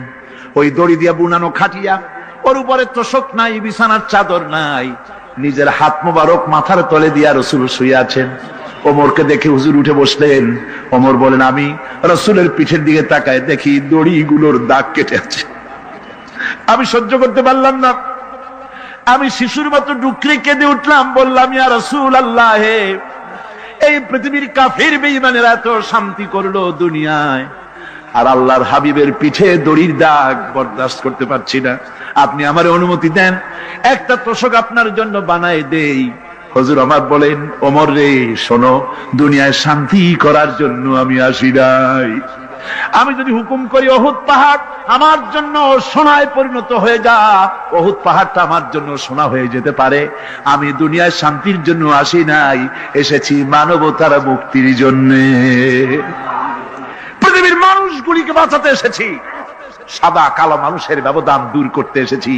রাসূলুল্লাহ নারীর অধিকার দিলেন, সাদা কালো মানুষের ব্যবধান দূর করে দিলেন, পাহাড় সমান উঁচা সাদা কালো মানুষের অধিকারকে প্রতিষ্ঠিত করলেন, বললেন মানুষে মানুষে কোনো পার্থক্য নাই, আরবের উপরে অনারবের, অনারবের উপরে আরবের, ভাষার সাদার উপরে কালোর, কালোর উপরে সাদার, কোন বর্ণ বৈষম্য ইত্যাদি দিয়ে মানুষের ফজিলত হয় না, মানুষের মর্যাদা বাড়ে। ইন্না আকরামাকুম ইনদাল্লাহি আতকাকুম, মানুষের মধ্যে মর্যাদা তোমাদের মধ্যে আল্লাহর কাছে তার, যে ব্যক্তি তোমাদের মধ্যে আল্লাহকে বেশি ভয় করে। সুবহানাল্লাহ কোন, সুবহানাল্লাহ কোন। আমার ভাইয়েরা, নবীজি মদিনা মুনাওয়ারায় ইসলামী রাষ্ট্রের রাষ্ট্রপ্রধান হয়েছেন। আজ বাজারে যেতেছেন, যাওয়ার সময় ডেকে ডেকে বলেন, বিধবাদের বাড়ির সামনে দিয়ে যায়, তোমাদের বাজার লাগবে নাকি? এতিমের বাড়ির সামনে থেকে যায়, তোমাদের বাজার লাগবে নাকি? আমারে বলো, আমি বাজার করে এনে দেব। নিজের পেটে খাবার নাই, দুয়ারে দুয়ারে খাবার পৌঁছে গেছে, খাবারের অভাব নাই, মানুষ খাওয়া পেয়েছে, পড়া পেয়েছে, চুরি ডাকাতি বন্ধ হয়ে গেছে। হুজুর বলেন, খায়রুল কুরুনি কারনি, সর্বশ্রেষ্ঠ যুগ আমার যুগ। সুদ বন্ধ হয়ে গেল। রাসূলুল্লাহ বললেন, সুদ আর চলবে না, হারাম। সুদ বন্ধ হয়ে গেল। হুজুর ব্যাংক চালু করে দিলেন। ব্যাংকের নাম হলো বাইতুল মাল। কি নাম হলো? এই ব্যাংক যেদিন রাসূলুল্লাহ উদ্বোধন করেন, আল্লাহর নবী বাইতুল মাল ব্যাংক উদ্বোধনের দিনে যে বক্তৃতা করলেন, বুখারীতে সেই বক্তৃতা লেখা হয়ে গেল। আল্লাহর নবী বলেন, মান তারাকা দায়নান আও দিয়ান ফালাইয়া, আমার এই রাষ্ট্রের ভিতরে কোন মানুষ যদি ঋণগ্রস্ত অবস্থায় মারা যায় আর ঋণ পরিশোধ করার মতো অর্থ যদি তার কাছে না থাকে, তাহলে তার ঋণ পরিশোধের দায়িত্ব, তার বিধবা স্ত্রী আর তার এতিম বাল বাচ্চার সব দায়িত্ব আমি মুহাম্মদ সাল্লাল্লাহু আলাইহি ওয়াসাল্লাম আমার কাঁধের উপরে উঠাইয়া নিলাম। এমন সুন্দর রাষ্ট্র চালু হয়ে গেছে, মানুষ খাবার পেয়েছে, পড়ার পেয়েছে। বুড়োরা যাদের কাজ নাই, বুড়ো মানুষ কাজ করতে পারে না, তারা বসে বসে খাবারের ব্যবস্থা হয়ে গেছে। যুবকদের চাকরি হয়ে গেছে, বেকার কেউ আর বেকার নাই, সব কাজে ব্যস্ত হয়ে গেছে, মানুষের কাছে কাজ মিলেছে। কৃষক তাদের উৎপাদিত পণ্যের সঠিক মূল্য পাচ্ছে, শ্রমিক শ্রমের মর্যাদা পাচ্ছে, শ্রমিক মর্যাদা পাচ্ছে। রাসূলুল্লাহ বলেছেন, শ্রমিক আর মালিক মনিব আর গোলামের সম্পর্ক না, সম্পর্ক ভাই ভাই। সম্পর্ক কি? শ্রমিকের মর্যাদা রাসূলুল্লাহ এভাবে দিলেন, নিজে শ্রম দিলেন। মদিনার 8 বছর চলে যাওয়ার পর হযরত আয়েশা রাসূলুল্লাহকে দেখলেন মাজা কুজা। হযরত আয়েশা বলেন, হুজুর মাজাটা কুজা কেন? বয়সের কারণে হলো নাকি? হুজুর বলেন, না, বয়সের কারণে হয় নাই। এই মদিনার চতুর্দিকে কাফির বেঈমানেরা যখন মদিনাকে আক্রমণ করেছিল, আমি তখন মদিনার চতুর্দিকে খন্দক পরিখা খনন করেছিলাম, 3 মাইল লম্বা, 15 ফিট গভীর, 30 ফিট চওড়া। সাহাবীরা মাটি কেটেছে, আমি মাটি বহন করেছি, আবার আমি মাটি কেটেছি, সাহাবীরা মাটি কেটেছে, মাটি কেটে আর মাটির ঝুড়ি বহন করে করে কোমরে যে বেদনা হয়েছিল আজ পর্যন্ত সেই বেদনা সেরে যায় নাই। এই হলো আমার রাসূল, এ হলো বিশ্ব নবী। কি নবী? সিল্লা এখন কি নবী?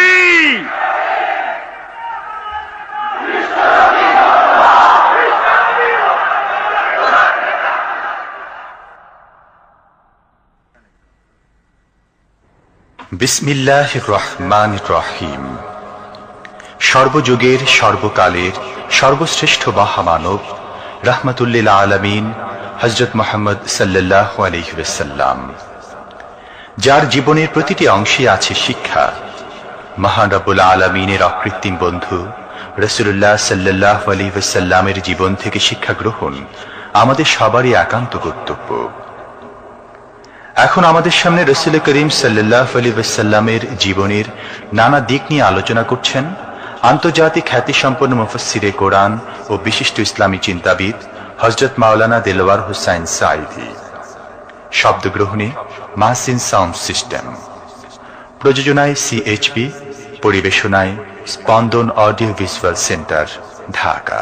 আল্লাহ রাব্বুল আলামিন বলেন, মা ইয়ানতিকু আনিল হাওয়া ইন হুয়া ইল্লা ওয়াহিয়ুন ইউহা।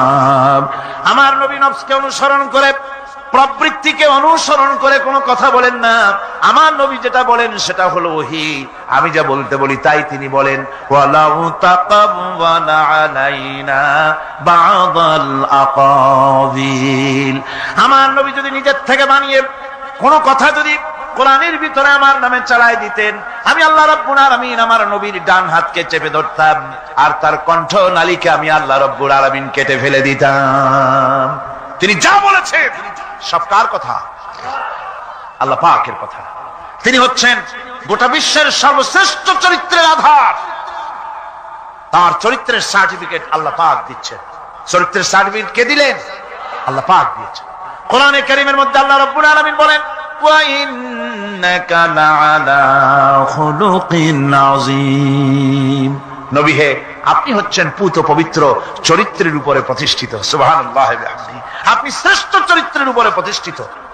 দেখুন, রাসূল করিম সাল্লাল্লাহু আলাইহি ওয়াসাল্লাম নবুয়ত পাওয়ার পর যখন তিনি ঘরে প্রবেশ করেছেন, সর্বপ্রথম হযরত জিবরাইলের সঙ্গে জীবনের প্রথম দেখা, ভয় পেয়েছেন, শরীরে জ্বর এসেছে, এবং হযরতে খাদিজাকে গিয়ে বলছেন যে আমাকে ঢেকে দাও, আমি ভয় পেয়েছি। হযরতে খাদিজাতুল কুবরা রাদিয়াল্লাহু তাআলা আনহা তিনি রাসূলকে বলছেন, আবুল কাসেম, হে কাসেমের পিতা, আপনার ভয় পাওয়ার কোনো কারণ নাই।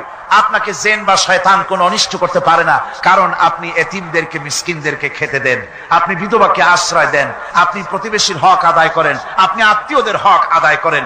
কি সার্টিফিকেট দিচ্ছেন? স্ত্রী তো স্বামীর জন্য ভালোবাসা দিতে পারে, মহব্বত দিতে পারে, জান দিতে পারে, কিন্তু ঈমান তো আনতে পারে না। ঈমান আনা তো এত সহজ ব্যাপার না। কিন্তু রাসূল করিম সাল্লাল্লাহু আলাইহি ওয়াসাল্লাম যখন তাকে তাওহীদের দাওয়াত দিলেন, রিসালাতের দাওয়াত দিলেন এবং বললেন আমি নবী, হযরত খাদিজা এক মুহূর্ত দেরি করেন। হযরতে খাদিজা তার কাছে রাসূলুল্লাহ যখন রিসালাতের দাওয়াত পেশ করলেন, সঙ্গে সঙ্গে হযরত খাদিজা পড়ে নিলেন, লা ইলাহা ইল্লাল্লাহু মুহাম্মাদুর রাসূলুল্লাহ। জোরে জোরে পড়েন, লা ইলাহা ইল্লাল্লাহ, লা ইলাহা ইল্লাল্লাহ।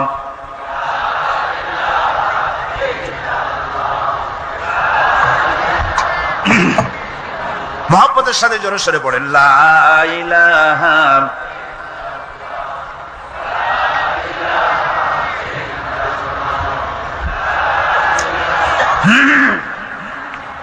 লা ইলাহা ইল্লাল্লাহু মুহাম্মাদুর রাসূলুল্লাহ। আমার বন্ধুগণ, রাসূল করিম সাল্লাল্লাহু আলাইহি ওয়াসাল্লামের উপরে স্ত্রী ঈমান আনলেন। খাদেম ছিলেন হযরতে যায়েদ খাদেম তো তার প্রভুর জন্য জান দিতে পারে, মাল দিতে পারে, মহব্বত করতে পারে, সব পারে। খাদেম ঈমান আনতে পারে না, যেহেতু খাদেমের কাছে তার সাহেবের ইনস এন্ড আউট, তার ভেতর বাইরে সবকিছুই পরিষ্কার থাকে। হযরতে রাসূলের খাদেম ছিলেন হযরতে যায়েদ। হযরত যায়েদ তার উপরে যখন 15 বছর খাদেম ছিলেন রাসূলুল্লাহ, হুজুর যখন তার কাছে দাওয়াত পেশ করলেন, যখন রিসালাতের দাওয়াত পেশ করলেন, তাওহীদের দাওয়াত দিলেন, খাদেম যায়েদ একটু চিন্তা করলেন না, সাথে সাথে পড়লেন লা ইলাহা ইল্লাল্লাহু মুহাম্মাদুর রাসূলুল্লাহ। রাসূলের বন্ধু ছিলেন হযরত আবু বকর সিদ্দিক রাদিয়াল্লাহু তাআলা আনহু। 20 বছরের বন্ধু। কত বছরের বন্ধু? 20 বছর। 20 বছর বসে একজন বন্ধু আর একজন বন্ধুকে চিনতে মোটেই কিছু বাকি থাকে না। হযরত আবু বকর রাদিয়াল্লাহু তাআলা আনহু তার কাছে যখন রাসূলুল্লাহ নবুয়তের দাওয়াত পেশ করলেন, হযরতে আবু বকর রাদিয়াল্লাহু তাআলা আনহু এক মুহূর্ত দেরি করেন নাই, বলেছেন আপনার চরিত্র নবুয়তের চরিত্র। আগেই বুঝতে পেরেছি সাধারণ মানুষের চরিত্র এমন হতে পারে না। তিনিও কালেমা পড়ে মুসলমান হয়ে গেলেন। সাহাবায়ে কেরাম রাসূলের প্রতি এই মহব্বত, এই শ্রদ্ধা তারা পোষণ করেছেন। নবী তার চরিত্র দিয়ে মানুষের সামনে নিজেকে প্রকাশ করেছেন। তার চরিত্র দুই রকম ছিল না, চরিত্র এক রকম ছিল। ব্যক্তিগত চরিত্র আর পারিবারিক চরিত্র দুই রকম না। তার ব্যক্তিগত যে চরিত্র ওইটাই ছিল তার ঘরের চরিত্র, যেটা ছিল ঘরের সেটাই ছিল বাইরের। হযরত আয়েশা সিদ্দিকা রাদিয়াল্লাহু তাআলা আনহা সাহাবীদের প্রশ্নের জবাবে বলেছেন রাসূলের চরিত্র হচ্ছে কোরআন। রাসূলের চরিত্র কি? কোরআন। রাসূলুল্লাহ এই পৃথিবীতে কেন আসছেন? আসার কারণ হলো তিনি হচ্ছেন আদর্শ। আল্লাহর নবী বলেছেন লাকাদ কানা লাকুম ফি রাসূলিল্লাহি উসওয়াতুন হাসানাহ, তোমাদের জন্য গ্রহণযোগ্য মহত্তম আদর্শ হতেছে তোমাদের রাসূল। তোমাদের রাসূলের ভিতরেই তোমাদের আদর্শ রয়েছে, তার কাছ থেকে তোমরা আদর্শ গ্রহণ করো। তিনি এতিমের আদর্শ, শিশুর আদর্শ, কিশোরদের আদর্শ, যুবকের আদর্শ, তরুণের আদর্শ, বৃদ্ধের আদর্শ, পিতার আদর্শ, নানার আদর্শ, স্বামীর আদর্শ, সেনাপতির আদর্শ, শ্রমিকের আদর্শ, রাষ্ট্রপ্রধানেরও সকলের জন্য আদর্শ। যেই যুগে বেহাপনার উলঙ্গপনা দিয়েছিল সমাজ ভর্তি, আল্লাহর ঘর তাওয়াফ করে নারী আর পুরুষেরা উলঙ্গ হয়ে, সেই যুগে রাসূলুল্লাহ যখন কাবা শরীফ রিকনস্ট্রাকশন হচ্ছিল, পুনর্নির্মাণ হচ্ছিল, তখন তিনি বহন করছিলেন পাথরগুলি মাথায় করে। তার চাচা তাকে বললেন তোমার তো বড্ড কষ্ট হচ্ছে, তুমি এখন এইটাকে ঘাড়ের উপরে, লুঙ্গিটা খুলা ঘাড়ের উপরে রেখে তারপর এটা বহন করো। হুজুর যখন লুঙ্গির গিরায় হাত দিয়েছেন খুলবেন এই চিন্তা করে, ঘাড়ের উপরে রেখে পাথর বহন করবেন, লুঙ্গির গিটে হাত দিয়েছেন, খোলেন নাই। লুঙ্গির গিটের উপরে হাত রেখে তিনি চিন্তা করলেন এতগুলি লোকের সামনে কাপড়টা খুললে পরে কি শরম হবে। কাপড়টা খোলেনি নাই, শুধু খুললে পরে কি লজ্জা হবে। এই আগাম শরমের অনুভূতিতে মুহাম্মদ সাল্লাল্লাহু আলাইহি ওয়াসাল্লাম বেহুশ হয়ে জমিনের উপরে পড়ে গেছে। আদর্শ কাকে বলে? শিশুর আদর্শ, কিশোরের আদর্শ, স্বামীর আদর্শ, পিতার আদর্শ, নানার আদর্শ, গোটা পৃথিবীর সমস্ত মানুষের আদর্শ রাসূল করিম সাল্লাল্লাহু আলাইহি ওয়াসাল্লাম। তার কাছে তিনি স্ত্রীদের আদর্শ ছিলেন, তিনি নানার আদর্শ ছিলেন। ইমাম হোসেনকে তিনি কোলে নিচ্ছেন, ঘাড়ে উঠছে বাচ্চা, বুকের উপরে উঠছে। একজন সাহাবী বলছেন হুজুর বাচ্চা পেলে আপনি এত আদর করেন, আমার তো ৬-৭টা ছেলে মেয়ে, আমি মোটে কোলেও নি না আর জীবনে একবার সুমাও খাই না, আমার মোটে ইচ্ছেই করে না। হুজুর বললেন আল্লাহ যদি তোমার দিলের মধ্যে রহম পয়দা না করেন তো আমি কি করতে পারি। হুজুর বাচ্চাকে নিয়ে আদর করছেন। ইমাম হোসেনকে বলছেন হোসেন কে বড় বলো তো, তুমি বড় না আমি বড়? হোসেন বলছেন নানাজি আমি আপনার থেকে বড়। আশ্চর্য কথা, তুমি আমার থেকে বড় কিভাবে? হোসেন বলছেন নানাজি বলুন তো আপনার পিতার নাম কি? হুজুর বলছেন আমার পিতার নাম আব্দুল্লাহ। হোসেন বলছেন এই আব্দুল্লাহ এই পর্যন্তই শেষ, আপনি তো আমার পিতার মতো পিতা পান নাই, আমার আব্বার মতো আব্বা আপনার আছে। আমার আব্বাকে বলা হয় আসাদুল্লাহিল গালিব, সমস্ত কাফেরদের জন্য বিজয়ী বীর বাঘ আমার আব্বা। এবং আমার আব্বা সম্পর্কে আপনি বলেছেন আনা মাদিনাতুল ইলম ওয়া আলিয়ুম বাবুহা, আমি হচ্ছে একটি জ্ঞানের রাজ্য আর আলী হচ্ছে সেই রাজ্যে প্রবেশের প্রধান তোরণ। আমার বাপের মতো বাপ আছে আপনার? হুজুর আশ্চর্য হয়ে গেলেন, বাচ্চা বলে কি? হোসেন বলছেন নানাজি এবার কোন তো দেখি, এবার বলুন তো দেখি আপনার মায়ের নাম কি? হুজুর বলছেন আমার মায়ের নাম আমেনা। হযরত হোসেন বলছেন এই আমেনা পর্যন্তই শেষ, কয়জনে চিনবে কর? আমার মায়ের মতো একটা মা আপনার আছে? আমার মায়ের মতো একটা মা আপনি পেয়েছেন? আমার মাকে চেনেন? আমার মা হচ্ছেন জান্নাতের সাইয়্যিদাতুন নিসা, জান্নাতের সমস্ত মহিলাদের সরদারিনী আমার মা ফাতিমাতুজ জাহরা রাদিয়াল্লাহু তাআলা আনহা। আমার মায়ের মতো একটা মা আপনি পেয়েছেন? হোসেন বলছে, নানাজি আরো বলবো নাকি? কয় হ্যাঁ বলো। বলছে, নানাজি এবার কম তো দেখি আপনার নানার নাম কি? হুজুর বলছেন, আমার নানার নাম আব্দুল ওয়াহাব। হোসেন বলছেন, এবার আপনি মানুষের কাছে জিজ্ঞেস করেন কয়জন এই আব্দুল ওয়াহাব রয়েছেন? আপনি কি আমার নানার মতো একটা নানা পেয়েছেন? আমার নানাকে আপনি জানেন? আমার নানা সাইয়্যিদুল মুরসালিন, আশরাফুল আম্বিয়া, রাহমাতুল লিল আলামিন, বিশ্বনবী জনাবে মুহাম্মদ রাসূলুল্লাহ সাল্লাল্লাহু আলাইহি ওয়াসাল্লাম।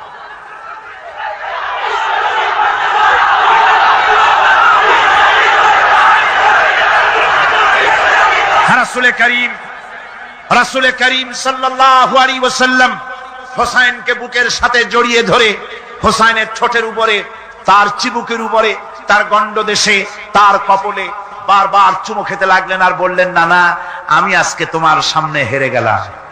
সুবহানাল্লাহি ওয়া বিহামদিহি। কি আদর করতেন তিনি বাচ্চাদেরকে। রাসূলুল্লাহ রাস্তা দিয়ে যেতেন আর বাচ্চারা খেলাধুলা ছেড়ে রাসূলের কাছে ছুটে আসতো।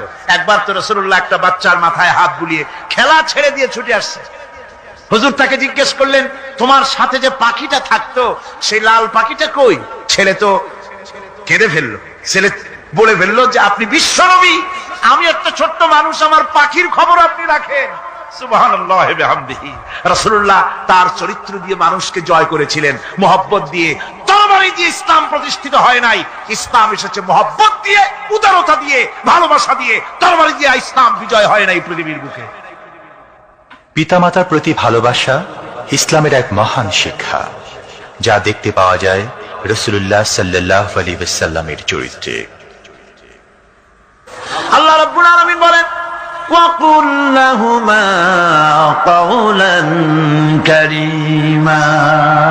মা বাবার সঙ্গে সম্মানজনক কথা বলো, খবরদার বেয়াদবি করবে না। আর মা বাবার জন্য, তাদের জন্য আমি আল্লাহ রাব্বুল আলামিনের কাছে দোয়া করো, রব্বিরহামহুমা কামা রাব্বায়ানি সাগীরা। পড়েন সবাই, রব্বিরহামহুমা কামা রাব্বায়ানি সাগীরা। আল্লাহ রাব্বুল আলামিন শিখাই দিলেন, বান্দারে তোর মা বাপের জন্য আমার কাছে দোয়া করায়। আল্লাহ আমার মা বাপ যেমন ছোট্টবেলায় আমাকে স্নেহের কোলে লালন পালন করেছে, মাবুদ গো আমার মা বাপকে তোমার রহমতের কোলে লালন পালন করো। আল্লাহ শিখাই দিচ্ছে। হাদিস শরীফ এসেছে, হুজুর বসে আছেন মসজিদে নববীতে, সাহাবায়ে কেরাম বসা। এক বৃদ্ধা মহিলা প্রবেশ করেছেন মসজিদে, হুজুর তাকে দেখে দাঁড়ায় গেলেন। মহিলা আসার পর নবীজি নিজের গায়ের চাদর বিছিয়ে দিলেন। মহিলা চলে যাওয়ার পর সাহাবায়ে কেরাম জিজ্ঞেস করলেন, হুজুর একজন সাধারণ মেয়ে লোকের জন্য হুজুর নিজের চাদর বিছাইলেন, বুঝলাম না ফজিলত কি, চিনলাম না মেয়ে লোকটাকে।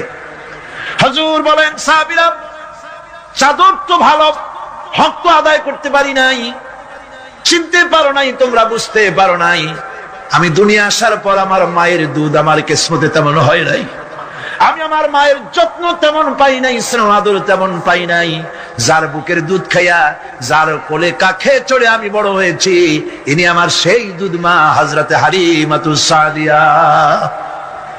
বন্ধুরা, মা যদি বেঁচে থাকে, রাত্রে বাড়ি গিয়ে পায়ে ধরুন, বলেন মা অন্যায় করেছি, জীবনে বহু বেয়াদবি করেছি, আমারে মাফ করে দাও। বিশ্বাস করুন, মা বাপের যদি খেদমত করেন, মা বাপ যদি রাজি থাকে, রিস্কে, খাদ্যে, টাকায়, ইজ্জতে জীবনেও কষ্ট হবে না। বিপদে অবিচলতার মুক্ত প্রতীক বিশ্বনবী মুহাম্মদ সাল্লাল্লাহু আলাইহি ওয়াসাল্লাম। সর্ব অবস্থায় আল্লাহর উপর ভরসা করে ধৈর্য ধরার ক্ষেত্রে তিনি স্থাপন করেছিলেন এক অনন্য দৃষ্টান্ত। হিজরতের ঘটনা তার প্রকৃষ্ট উদাহরণ। আমার ভাইয়েরা, বিপদে অবিচলতা আমাদেরকে পয়গম্বরেরা শিক্ষা দান করেছেন।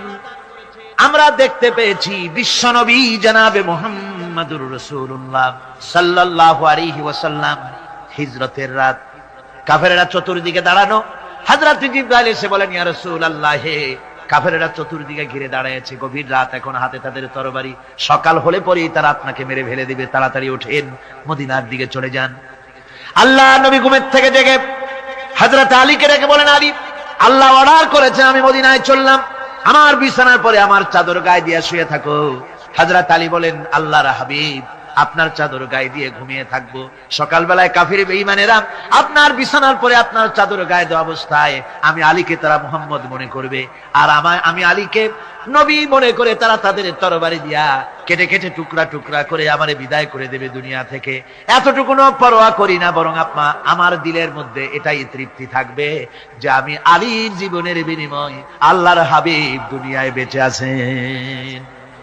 নবীজি ঘরের থেকে বেরোলেন, চতুর্দিকে কাফেররা দাঁড়ানো। আল্লাহর নবী হাতে এক মুষ্টি বালু হাতে নিয়ে শাহাতেল ওযু পড়ে 3 বার দম করে বালুগুলো ছেড়ে দিলেন। বালিগুলি ঘরের চতুর্দিকে কাফেরদের চোখে চলে গেল। পরবর্তী সময় রব্বুল আলামিন ডেকে বলেন, নবীরে, বালি যখন নিক্ষেপ আপনি করেছিলেন ধুলাগুলি, আপনি তো শুধু নিক্ষেপ করেছিলেন, কিন্তু চতুর্দিকে কাফেরদের চোখে গেল কেমনে? একদিকে মেরেছিলেন, সেই দিকেই তো যাওয়ার কথা ছিল, চতুর্দিকের কাফেরের চোখে চোখে সেগুলো পৌঁছে গেল কেমনে?